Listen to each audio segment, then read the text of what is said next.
জানা গেল জনপ্রিয় অভিনেত্রী হুমায়রা হিমুর মৃত্যুর রহস্য। অভিনেত্রী হুমায়রা নুসরাত হিমু আত্মহত্যাই করেছিলেন। অভিনেত্রীর আত্মহত্যার পিছনে ছিলেন তার কথিত বয়ফ্রেন্ড মোহাম্মদ জিয়াউদ্দিন রুফি।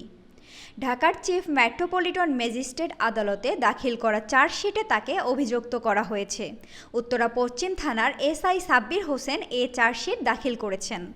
গত ৯ সেপ্টেম্বর আদালতে চার্জশিট দাখিল করা হলেও বুধবার ১১ সেপ্টেম্বর তা জানা গেছে। সোমবার ৯ September Dhaka metropolitan magistrate Nurul হুদার আদালতে উত্তরা পশ্চিম থানার এসআই সাব্বির হোসেন এ মামলার চার্জশিট দাখিল করেন। এতে আসামি করা হয় হিমুর বন্ধু জিয়াউদ্দিন রুফিকে।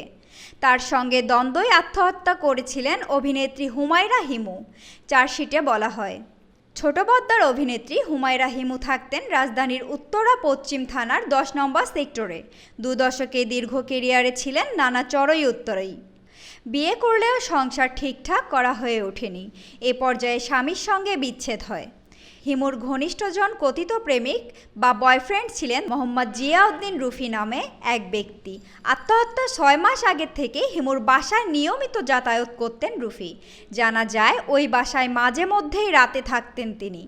তাদের সম্পর্কের এক পর্যায়ে হিমু তার বয়ফ্রেন্ড রুফির মোবাইল ফোন নাম্বার ও বিগো আইডি ব্লক করে দেন। এ নিয়ে তাদের মধ্যে মনোমালিন্য সৃষ্টি হয়। রুফি ভিকটিম হিমুকে আত্মহত্যার প্ররোচনা দেন।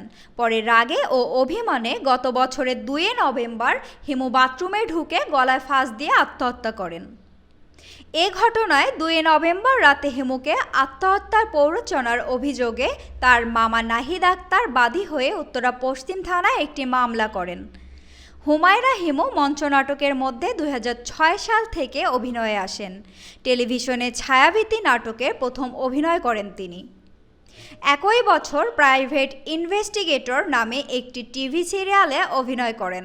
তারপর বাড়ি বাড়ি সারি সারি, হাউসফুল, গুলশান ইভিনিউ সহ অনেক নাটকে অভিনয় করে আলোচিত হয়েছেন। এছাড়া চাপাবাজ, বকরখানি, বউ বিরোধী, গোলমাল, নানা রঙের মানুষ ও গিনেজ বুকে নাম নাটকগুলোতে অভিনয় করেছেন হুমায়রা হিমু।